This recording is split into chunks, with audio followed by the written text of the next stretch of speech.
Gerakan pembaharuan disebut tajdid dan pelakunya disebut mujaddid. Istilah tajdid populer abad ke-18. Istilah tajdid atau pembaharuan dalam Islam baru populer pada awal abad ke-18 Masehi.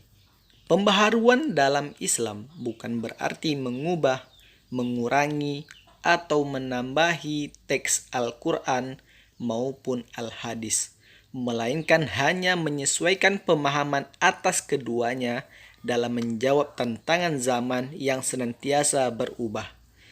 Hal ini menurut para tokoh pembaharuan Islam dikarenakan terjadinya kesenjangan antara yang dikehendaki Al-Quran dengan kenyataan yang terjadi di masyarakat. Oleh karenanya, diperlukan upaya pembaharuan dalam pemikiran dan keagamaan masyarakat sehingga dapat sejalan dengan spirit Al-Quran dan As-Sunnah. Maka dengan demikian, pembaharuan Islam mengandung maksud mengembalikan sikap dan pandangan hidup umat Islam agar sejalan dengan semangat Al-Quran dan As-Sunnah sebagaimana dicontohkan ulama salafus soleh terdahulu. Pemikiran pembaharuan atau modernisasi dunia Islam timbul terutama karena adanya kontak yang terjadi antara dunia Islam dan Barat. Dengan adanya kontak itu, umat Islam abad ke-19 mulai menyadari bahwa mereka telah mengalami kemunduran dibandingkan dunia Barat yang pada saat itu mulai menemukan titik kemajuan peradaban. Sebelum periode modern, hubungan atau kontak antara Islam dan Barat sebenarnya sudah terjadi.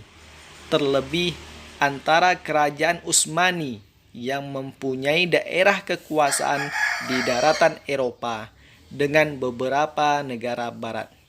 Namun, dengan kontak kebudayaan Barat ini semakin intens saat jatuhnya kekuatan Mesir oleh Napoleon Bonaparte dari Prancis, disusul dengan imperialisme Barat terhadap negara-negara Muslim lainnya.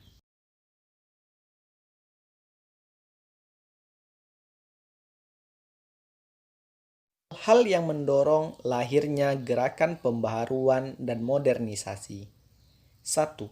Adanya sifat jumud atau stagnan yang telah membuat umat Islam berhenti berpikir dan berusaha.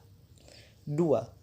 Persatuan di kalangan umat Islam mulai terpecah belah.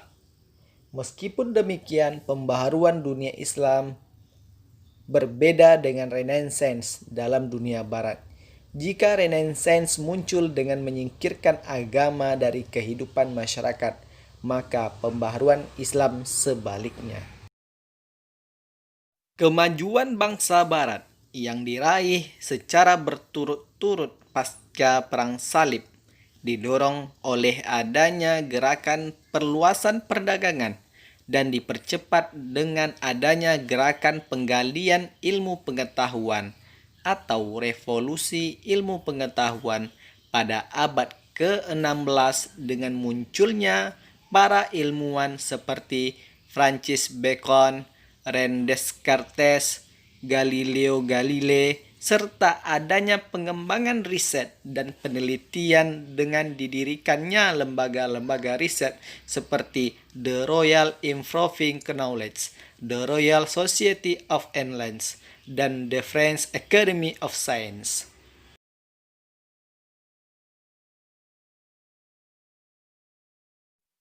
Menyusul kemudian aplikasi dari teori-teori baru dan hasil-hasil penelitian tersebut dalam bentuk mesin-mesin pendukung industri hingga muncullah gerakan revolusi industri di dunia barat tahun 1750 sampai 1850 Masehi. Revolusi industri menimbulkan terjadinya perubahan secara besar-besaran di bidang pertanian, manufaktur, pertambangan, transportasi, dan teknologi, serta memiliki dampak yang mendalam terhadap kondisi sosial, ekonomi, dan budaya di dunia. Revolusi industri dimulai dari Britania Raya atau Inggris, lalu menyebar ke seluruh Eropa Barat, Amerika Utara, Jepang, dan akhirnya ke seluruh dunia hingga saat ini.